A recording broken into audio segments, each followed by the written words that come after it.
پھر ہمارا معاشرہ جوائنٹ فیملی سسٹم ہے، ساس ہو کر سسر ہو کر بچے اور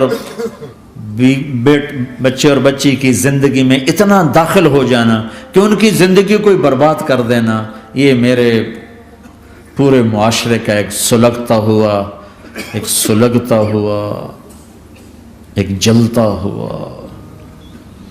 دکھ دیتا ہوا، یہ ایک اتنا بڑا روگ ہے کہ میں کتنے ہی آنسو بہاؤں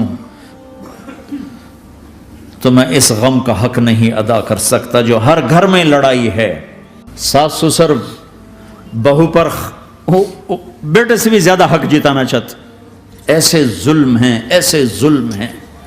ہمارا سسرالی معاشرہ بڑا ظالم ہے، بڑا ظالم، 99.99% ظلم ہے۔ یہاں آنے سے پہلے ایک بچی کی پنڈی سے اس کا فون آیا کہ سسرال نے کہا تھا بچی ہوئی تو طلاق دے دیں گے۔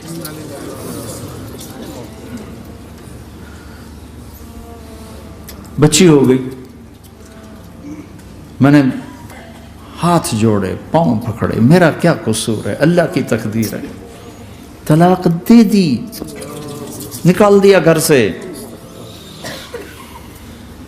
حج میں 2 بچی ساتھ تھے ابھی میرے حج میں، تو وہ 22-23 سال کا بچہ تھا، اتنی سال کی بچی تھی، تو وہ میرے ساتھ حج میں اکٹھے تھے، تو ہم عرفات میں تھے، تو وہ بچہ میرے پاس آ گیا اور کہا جی بس مولانا میں اپنے گھر سے بڑا تنگ ہوں اور میں نے فیصلہ کیا میں جاتے اپنی بیوی کو طلاق دے دوں گا۔ میں نے کہا شادی کتنا عرصہ؟ کہا 3 سال۔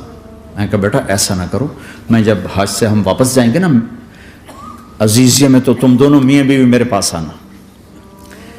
تو ہم جب واپس گئے تو میں نے پہلے اس کی بچی کو بلایا اور وہ خود ہی ملنے آ گئے کہ میرے کچھ مسائل ہیں۔ پھر اس نے بیچارے نے اپنا دکھڑا شروع کیا، تو کہا جی 1 سال بچہ نہیں ہوا تو میری ساس نے مجھے اتنا ذلیل کیا، سسرال نے، یہ تو بانجھ ہے، اس کا تو ہونا ہی نہیں ہے، اور اتنے تانے کہ میرے ماں باپ بھی رو برا حال، میرا رو برا حال۔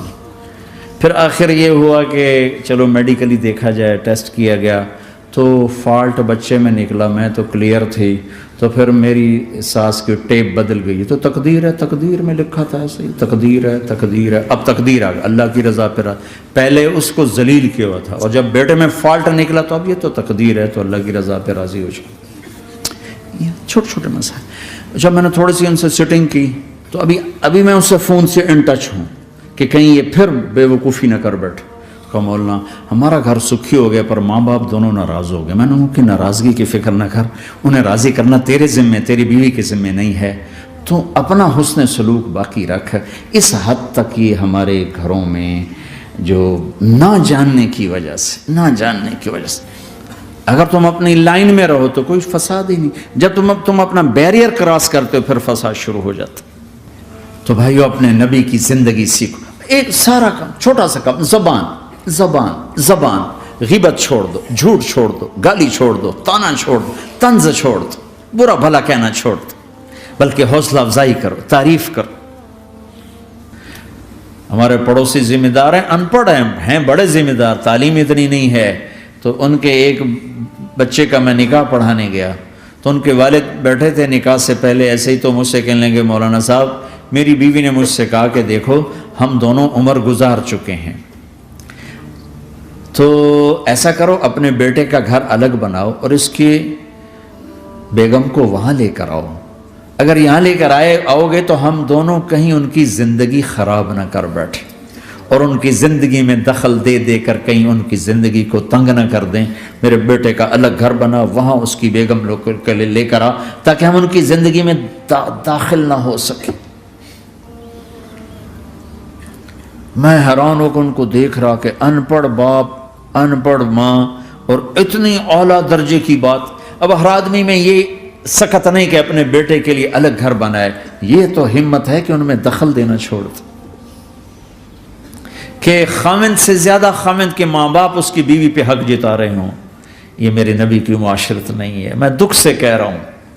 آپ محسوس نہ فرمائیں، کوئی عورت ساس ہے تو محسوس نہ کرے، کوئی سسر بیٹھے محسوس نہ کریں، میں درد بھری فریاد کہہ رہا، یہ میرے معاشرے کا سلگتا ہوا ایک مسئلہ ہے، ایک گہرا داغ ہے جس نے زندگیوں کو تباہ و برباد کر کے رکھ دیا ہے۔